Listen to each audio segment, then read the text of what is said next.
बिस्मिल्लाहिर्रहमानिर्रहीम। अस्सलाम वालेकुम स्टूडेंट्स। बेटा आज जो हमने जो टॉपिक डिस्कस करना है वो है बेटा माइकलसन इंटरफेरोमीटर। ये वाला जो डिवाइस है इसको माइकलसन ने 1881 के अंदर डिवाइस किया था और इसका पर्पज़ क्या है कि जब हमें लेंथ फाइंड करनी है या लेंथ में अगर चेंज हमने फाइंड करना है और उसको वेरी प्रिसाइज अगर मेजरमेंट करनी है आपने लेंथ की, तो उसके लिए जो हम डिवाइस यूज़ करते हैं बेटा वो डिवाइस है माइकलसन इंटरफेरोमीटर। लेंथ को मेजर करने के लिए मीटर रॉड भी यूज़ होता है, वर्नियर कैलिपर भी यूज़ होता है, स्क्रू गेज भी यूज़ होता है। लेकिन इन तमाम डिवाइसेस के अंदर जो सबसे ज़्यादा जो प्रिसाइज मेजरमेंट करेगा वो यही माइकलसन इंटरफेरोमीटर करेगा। इसके अंदर जो वर्किंग जो प्रिंसिपल है इसका वो बेटा वो इंटरफेरेंस ऑफ लाइट है। तो इस इंस्ट्रूमेंट के अंदर जो है वो लाइट की इंटरफेरेंस होती है और उस लाइट की इंटरफेरेंस से जो है वो फ्रिंजेस बनती हैं। उन फ्रिंजेस की जब मूवमेंट होती है, जब हमें उसके अंदर जब मिरर M1 को देखेंगे, जब मूव करवाएंगे तो उस फ्रिंजेस की जो मूवमेंट है उस मूवमेंट से हम जो है वो हम लोग लेंथ फाइंड कर सकते हैं। ठीक है, लेकिन जब इसके हम कंस्ट्रक्शन की बात करते हैं तो इसके अंदर जो है वो एक मोनोक्रोमेटिक लाइट सोर्स यूज़ होगा। उसके बाद इसमें दो मिरर यूज़ होते हैं। एक मिरर जो है वो मूवेबल होता है, उसको M1 बोलेंगे। दूसरा मिरर फिक्स होता है जिसको मिरर M2 का नाम दिया है। और इसमें दो ग्लास प्लेट यूज़ होंगी, एक G1 और एक G2। G1 तो आप लोगों को जो है वो फिगर में नज़र भी आ रही है, जिसको स्प्लिटर भी बोलते हैं, देखेंगे बाद में स्प्लिटर क्यों कहते हैं उसको। एक G2 एक ग्लास प्लेट और भी यूज़ होती है और जिसको कंपनसेटर का नाम दिया गया है। वो अभी इसके बाद जो है वो इंट्रोड्यूस भी करवाएंगे इसको। और ये जो दोनों जो ग्लास प्लेट्स होती हैं ये एक ही मटेरियल की बनी होती है। ठीक है, तो जो कंपनसेटर जो ग्लास प्लेट G2 है उसको जो स्प्लिटर जो ग्लास प्लेट G1 है उससे इसको सेपरेट किया होता है, यानी कि एक ही मटेरियल की दोनों बनी है। उसके बाद डिटेक्टर भी यूज़ होगा, जहाँ पे फ्रिंजेस जो हैं वो बनती हैं वो वहाँ पे डिटेक्टर यूज़ होगा। फिर उसको हम लोग उस डिटेक्टर के ऊपर हम आँख की मदद से फ्रिंजेस जो है वो देख सकते हैं। इसमें अगर आप डायग्राम देखें तो कि यहाँ पे एक लाइट सोर्स है, एक मिरर जो है वो M1 जो कि मूवेबल है, उसका मिरर M2 जो है वो फिक्स मिरर है। ये यहाँ पे ये फिक्स है, मिरर जो M2 है ये फिक्स है। ठीक है, और ये जो हमारे पास मिरर M1 है ये मूवेबल मिरर है, ये मूवेबल है। ठीक है, तो ये मूवेबल है M1, इसको मूव करवाया जा सकता है, ऊपर और नीचे मूव करवाया जा सकता है। तो जो ग्लास प्लेट G1 है ये हाफ सिल्वर्ड ग्लास प्लेट है और ये 45 डिग्री पे इंक्लाइंड होती है। यानी इसका जो एंगल है वो कितना है, यानी 45 डिग्री पे इंक्लाइंड किया हुआ है इसमें। और ये हाफ सिल्वर्ड है। हाफ सिल्वर्ड का मतलब ये है कि ये लाइट को पार्शली रिफ्लेक्ट करती है ये ग्लास प्लेट, और ये पार्शली ट्रांसमिट करती है। ट्रांसमिट करना यानी कि लाइट का ग्लास प्लेट में से गुजर के आगे चले जाना। ठीक है, और यानी इसका मतलब है ये अगर ये फुल सिल्वर्ड होता तो ये टोटली लाइट रिफ्लेक्ट करता। जिस तरह जो मिरर होते हैं वो फुल सिल्वर्ड होते हैं और उनमें जो लाइट 100% रिफ्लेक्ट करती है, लाइट ट्रांसमिट जो है वो 0% यानी ट्रांसमिटिंग होती है। लेकिन ग्लास प्लेट जो G1 है वो लाइट को 100% रिफ्लेक्ट नहीं करता, बल्कि वो लाइट को पार्शली रिफ्लेक्ट करता है और पार्शली लाइट उसके थ्रू जो है वो ट्रांसमिट हो जाती है। तो ये इसकी जो है वो कंस्ट्रक्शन है। उसके बाद जब हम लोग इसकी वर्किंग की बात करेंगे तो वर्किंग कुछ इस तरह से है कि जब ये जो हमारे पास जो लाइट सोर्स है, जब बेटा इससे लाइट जो है वो एक बीम ऑफ लाइट जो है वो जब ग्लास प्लेट G1 पे फॉल करेगी तो G1 जो ग्लास प्लेट आपको पता है वो लाइट को क्या करेगा, लाइट को पार्शली ट्रांसमिट करेगा और लाइट को पार्शली रिफ्लेक्ट करेगा। यहाँ से जो रिफ्लेक्टेड रे है वो रे नंबर 1 होगी। ठीक है, जो रिफ्लेक्ट होगी ग्लास प्लेट G1 से, ठीक है ना, और बाकी जो लाइट होगी वो इसके थ्रू जो है वो ट्रांसमिट हो जाएगी और वो मिरर M2 की तरफ मूव करेगी। उसको हम लोग रे नंबर 2 बोलेंगे। क्योंकि यहाँ पे गौर कीजिएगा, ग्लास प्लेट के ऊपर जब लाइट से आने वाली बीम जो हिट करती है तो वो बीम जो है वो 2 बीम्स में स्प्लिट हो जाती है। बीम नंबर 1 और लाइट रे यानी बीम जो लाइट की बीम है वो नंबर 2। तो जो बीम 1 है वो मिरर M1 की तरफ मूव करती है और जो बीम 2 है वो मिरर M2 की तरफ जो है वो मूव करेगी। इसलिए इसको स्प्लिटर भी कहते हैं, क्योंकि ये लाइट को स्प्लिट कर देता है। यानी लाइट सोर्स से आने वाली जो बीम है उसको ये 2 बीम्स के अंदर जो है वो स्प्लिट करता है। इसलिए इसको हम लोग क्या कहते हैं, स्प्लिटर भी कहते हैं ग्लास प्लेट G1 को। अब ये जो हमारे पास जो रे नंबर 1 है, जो रिफ्लेक्टेड रे है, जब वो मिरर M1 से टकराएगी, टकराने के बाद वो वहाँ से वो लाइट रिफ्लेक्ट होगी। जब से वो रिफ्लेक्ट होगी, फिर वो जो ग्लास प्लेट से टकराएगी, तो ग्लास प्लेट से फिर उसकी जो है वो पार्शली वो रिफ्लेक्ट करेगी और पार्शली वो ट्रांसमिट करेगी। यानी रे नंबर 1 जो है वो जी जो ग्लास प्लेट G1 है, उससे जो ट्रांसमिट होके जो है वो आप देख रहे हैं नीचे, यहाँ पे एक नीचे डिटेक्टर होगा, वो आके करेगी, वो डिटेक्टर पे आके हिट करेगी आगे, ठीक है। जो ग्लास प्लेट जो मिरर M1 से जो लाइट रिफ्लेक्ट होके आ रही है, वो ग्लास प्लेट G1 से भी ट्रांसमिट होके वो डिटेक्टर पे आके जो है वो फॉल करती है।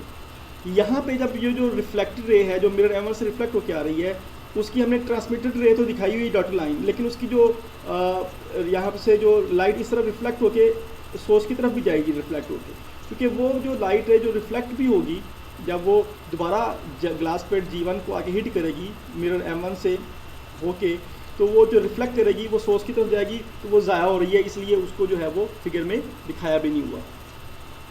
इसी तरह जब रे नंबर 2 की बात करते हैं, बेटा रे नंबर 2 जो है, जब वो फिक्स मिरर M2 से टकराएगी तो वहाँ से वो रिफ्लेक्ट बैक करेगी। जब रिफ्लेक्ट बैक करेगी, जब वो फिर दोबारा ग्लास प्लेट G1 से आके टकराएगी, तो होगा ये कि फिर दोनों ही काम होंगे, पार्शली लाइट ट्रांसमिट करेगी और पार्शली लाइट जो है वो रिफ्लेक्ट करेगी। तो इसमें से जो ट्रांसमिट करेगी वो स्ट्रेट सोर्स की तरफ चली जाएगी, सोर्स की तरफ चली जाएगी, और वो तो ज़ाया हो रही है क्योंकि उसको आगे से कोई रोकने वाला है नहीं। लेकिन इससे जो रे नंबर 2 जो है, जब वो ग्लास प्लेट से जो ट्रांसमिट भी हुई वो सोर्स की तरफ चली जाएगी, और यहाँ से कुछ लाइट रिफ्लेक्ट होगी जो कि डिटेक्टर की तरफ आएगी, और उसको रे नंबर 2 का नाम दिया होगा। ये दोनों जो रेस हैं, रे नंबर 1 जो मिरर M1 से रिफ्लेक्ट होके आ रही है, और रे नंबर 2 जो मिरर M2 से रिफ्लेक्ट होके आ रही है, ये दोनों रेस जो हैं ये डिटेक्टर पे पहुंचेंगी, और डिटेक्टर के ऊपर जो है बेटा क्या बनेगी, फ्रिंजेस बनेगी। उन फ्रिंजेस को जो है वो हम लोग आँख की मदद से जो है वो हम ऑब्जर्व करेंगे। इसमें चूँकि मिरर M1 मूवेबल है, तो इस मिरर M1 को जब हम मूव करवाएंगे ऊपर या नीचे, तो क्या होगा कि जो डिटेक्टर के ऊपर जो फ्रिंजेस जो हमें नज़र आ रही होंगी, तो मिरर M1 को मूव करवाने से वो फ्रिंजेस भी मूव करती हैं, क्योंकि एक यहाँ पे जो डिटेक्टर के ऊपर एक रेफरेंस लाइन भी होती है, तो उस रेफरेंस लाइन से वो मूव करती हैं, तो हमें वो नज़र भी आ रही होती हैं प्रॉपरली कि वो क्रॉस कर रही होती हैं रेफरेंस लाइन्स को। तो इन्हीं फ्रिंजेस के मूव करने की वजह से जो है वो हम देखेंगे कि फार्मूले से कि हम लेंथ किस तरह जो है वो फाइंड कर सकते हैं बिटवीन एनी 2 पॉइंट्स। ये उसकी जो है वो वर्किंग है। अच्छा, इसमें जहाँ पे ग्लास प्लेट जो G1 है वो उसका तो काम उसने तो स्प्लिटर का काम कर दिया। अब जो ग्लास प्लेट G2 है, बेटा ग्लास प्लेट जो G2 है उसको हम लोग इंट्रोड्यूस करवाते हैं फिक्स्ड मिरर M2 और ग्लास प्लेट G1 के दरमियान, उसको यहाँ पे इंट्रोड्यूस करवाया जाता है यहाँ पे। अच्छा, और ये ग्लास प्लेट जो G2 है, इसका जो मकसद है यहाँ पे वो है कंपनसेट करना किसको, पाथ को। रे नंबर 1 सॉरी जो फर्स्ट रे है, ठीक है ना, जो मिरर M1 से रिफ्लेक्ट होके आएगी, और जो रे नंबर 2 है जो मिरर M2 से रिफ्लेक्ट होके आनी है, इन दोनों लाइट रेस के पाथ को इक्वल करने के लिए, पाथ को इक्वलाइज करने के लिए ग्लास प्लेट जो G2 है उसको इंट्रोड्यूस करवाया जाता है between fixed mirror and glass plate G1। इसको इसका सिर्फ काम जो है वो पाथ इक्वलाइज करना बिटवीन रे नंबर 1 एंड रे नंबर 2। इसको कंपनसेट कहते हैं, यानी इसको ये कंपनसेट करता है पाथ को। यहाँ पे दोनों जो ग्लास प्लेट G1 है और जो ग्लास प्लेट G2 है उसके फंक्शंस भी लिखे हैं। तो ग्लास प्लेट G1 का फंक्शन क्या है, it splits the ray coming from the source into रे 1 एंड रे 2।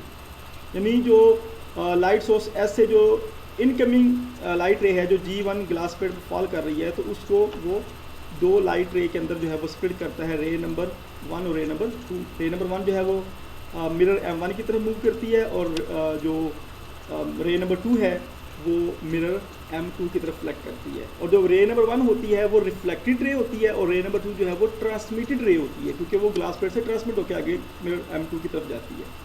मैं बताता चलो, जो मिरर M1 है ये मूवेबल है, और मिरर M2 जो है वो ये फिक्स्ड है, ठीक है ना। ये अब आपको पहले मैं बताया, ये फिक्स्ड है, और जो मिरर M1 है इट इज़ मूवेबल, ये मूवेबल है, ठीक है। अच्छा जी, जो ग्लास प्लेट G2 है उसका फंक्शन क्या है, it equalizes the path length of the ray 1 and रे 2 इन ग्लास, ठीक है। उसके बाद जो है मैंने अभी आपको कहा कि जब हम लोग मिरर M1 को मूव करवाते हैं, ठीक है, तो उससे जो है वो जो डिटेक्टर के ऊपर जो फ्रिंजेस हैं वो भी मूव करती हैं। अच्छा, इसमें होता ये है जो फ्रिंजेस बनती हैं वो क्यों बनती हैं, इसलिए बनती हैं क्योंकि जो रे नंबर 1 है जो कि मिरर M1 से रिफ्लेक्ट होकर आ रही है और जो रे नंबर 2 है वो मिरर M2 से रिफ्लेक्ट हो रही है, ये दोनों रेज जो हैं ये दोनों रेज इतनी करीब होती हैं कि ये दोनों एक दूसरे के साथ इंटरफेयर करती हैं, रे नंबर 1 और रे नंबर 2। उस इंटरफेरेंस के नतीजे में जो है वो डिटेक्टर के ऊपर फ्रिंजेस बनती हैं। वो जो फ्रिंजेस वो बनती हैं डिटेक्टर के ऊपर वो मूव करती हैं as we move the mirror M1, ठीक है। तो देखते हैं कि मिरर M1 को जब हम मूव करवाते हैं डिस्टेंस λ/2, जब मिरर M1 को हम लोग मूव करवाएंगे डिस्टेंस λ/2, फ़र्ज़ करें कि मिरर को हमने मूव करवाया है अपवर्ड डायरेक्शन में, यानी यहाँ पे ले आए हैं उसको, पोजीशन उसकी यहाँ पे M1 यहाँ पे आ गया नई पोजीशन पे, यहाँ पे M आ गया, उसको हमने मूव करवाया है कितना डिस्टेंस, लेट से उसको हमने डिस्टेंस λ/2 मूव करवाया है अपवर्ड डायरेक्शन में, उसको डाउनवर्ड डायरेक्शन में मूव करवाया जा सकता है, लेकिन सपोज करें उसको अपवर्ड डायरेक्शन में मूव करवाया। जो रे 1 है जो कि मिरर M1 से रिफ्लेक्ट होकर आ रही थी, अब उस रे 1 को ज़्यादा फासला तय करना पड़ रहा है, मिरर M तक जाते हुए भी उसको λ/2 डिस्टेंस कवर करना और वापसी में भी उसको λ/2 करना पड़ेगा, क्योंकि वो जाएगी भी मिरर M1 के और मिरर M1 से टकरा के वापस भी आएगी, इसलिए जाते हुए भी λ/2 उसको ज़्यादा डिस्टेंस एक्स्ट्रा कवर करना पड़ रहा है पहले की निस्बत λ/2 ऊपर जाते हुए, और फिर λ/2 नीचे आते हुए भी, यानी रिफ्लेक्ट होकर जब वापस आएगी तो भी λ/2 डिस्टेंस वो एक्स्ट्रा तय करेगी, कवर करेगी पहले की निस्बत। तो इस मतलब अगर हम टोटल डिस्टेंस अगर हम कैलकुलेट करें तो टोटल कितना आ जाएगा, λ/2 plus λ/2 is equal to lambda, तो टोटल जो पार्ट डिफरेंस आ जाएगा रे 1 और रे नंबर 2 के दरमियान वो लैम्डा का आएगा। और इससे जब हम लोग इसको λ/2 डिस्टेंस मूव कराएंगे तो हम जो ऑब्जर्व ये करेंगे कि ब्राइट फ्रिंज को रिप्लेस करेगा नेक्स्ट ब्राइट फ्रिंज, यानी ब्राइट फ्रिंज की जगह ब्राइट फ्रिंज ही आएगी और डार्क फ्रिंज की जगह जो है वो डार्क फ्रिंज ही आ जाएगी, लेकिन नेक्स्ट डार्क फ्रिंज उसकी जगह पे आ जाएगी, यानी ब्राइट फ्रिंज को ब्राइट फ्रिंज रिप्लेस करेगी और डार्क फ्रिंज को डार्क फ्रिंज ही रिप्लेस करेगी जब मिरर M1 को हम मूव करवाते हैं डिस्टेंस λ/2। तो जब डिस्टेंस λ/2 मूव करवाएंगे तो टोटल जो पार्ट डिफरेंस आएगा रे 1 और रे 2 के दरमियान वो कितना आएगा, वो लैम्डा का होगा। अब इसी तरह जब हम लोग मिरर M1 को डिस्टेंस λ/4 मूव करवाते हैं तो इसका मतलब ये हुआ कि जब उसको λ/4 डिस्टेंस मूव करवाएंगे तो फिर जो है वो पार्ट डिफरेंस कितना आएगा, फिर रे नंबर 1 को जो है वो λ/4 ऊपर जाते हुए भी मिरर 1 से टकरा के वापस आते हुए भी फिर भी λ/4 जो है वो एक्स्ट्रा पाथ कवर करना पड़ता है। तो टोटल पाथ जब निकालेंगे दोनों λ/4 प्लस λ/4 ऐड करेंगे तो टोटल पार्ट डिफरेंस जो है वो λ/2 का आएगा।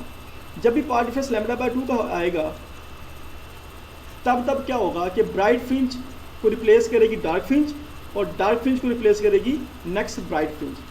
लेकिन जब रे 1 और रे नंबर 2 के दरमियान जो पार्ट डिफरेंस है वो लैम्डा का होगा तब तक ब्राइट फ्रिंज को रिप्लेस करता है और डार्क फ्रिंज को रिप्लेस करता है। लेकिन अगर रे 1 और रे नंबर 2 के दरमियान अगर पार्ट डिफरेंस λ/2 का होगा तो फिर अगर ब्राइट फ्रिंज जिस पोजीशन पे है तो उस पोजीशन पे डार्क फ्रिंज बन जाएगी और जिस पोजीशन पे डार्क फ्रिंज होगी और उसकी जगह पे फिर ब्राइट फ्रिंज जो है वो उसको रिप्लेस कर देती है।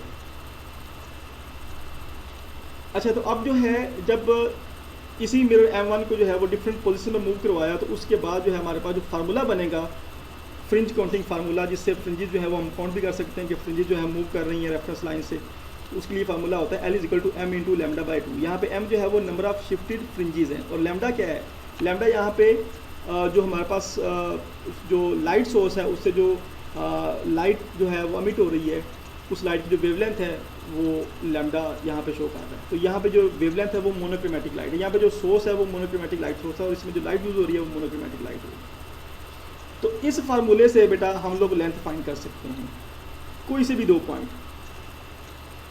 लेकिन उसके लिए क्या करना पड़ेगा, उसके लिए आप लोगों को फ्रिंजेस जो है वो काउंट करनी पड़ेगी। फ़र्ज़ करें हमारे पास 2 पॉइंट हैं, एक पॉइंट जो है वो अभी फ़िलहाल जो है जिस पोजीशन पे मिरर M1 पड़ा हुआ है वो एक पॉइंट है और उसके ऊपर एक पॉइंट हमने दूसरा ले लिया। फ़र्ज़ करें ये 2 पॉइंट्स हैं जो मैंने यहाँ पे हाईलाइट किए हैं, इन 2 पॉइंट के दरमियान हम डिस्टेंस फाइंड करना चाह रहे हैं। लेट से डिस्टेंस L फाइंड करना चाह रहे हैं।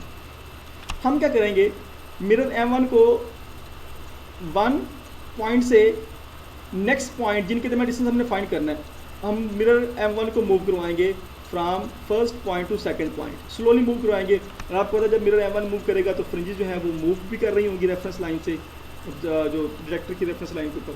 तो हम जो है जो हमने रिक्वायर्ड डिस्टेंस फाइंड करना है, उस डिस्टेंस के बिटवीन हम लोग मिरर को मूव करवाएंगे और साथ साथ फ्रिंजेस काउंट भी करेंगे कितनी फ्रिंजेस जो है वो रेफरेंस लाइन को क्रॉस करके आगे चली गई हैं।